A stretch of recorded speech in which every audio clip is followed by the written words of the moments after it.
Après un après-midi de débat, la chef de la diplomatie européenne vient annoncer à la presse ce qui semblait inimaginable il y a encore quelques jours. Il existe une forte majorité en faveur de la révision de l'article 2 de notre accord d'association avec Israël.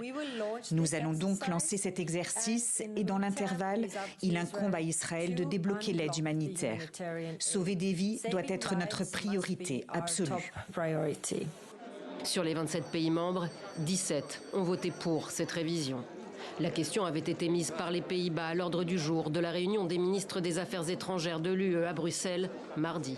Nous sommes extrêmement préoccupés par la situation humanitaire dans la bande de Gaza. Nous souhaitons la levée totale du blocus humanitaire et sommes vivement préoccupés par l'intensification de l'effort de guerre israélien.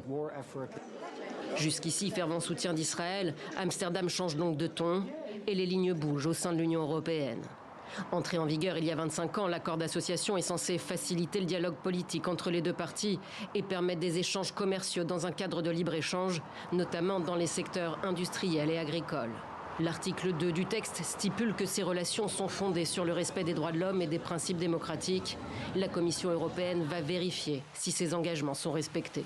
La situation à Gaza est catastrophique.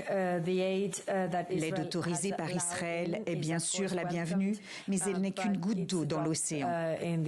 L'aide doit être acheminée immédiatement, sans entrave et à grande échelle.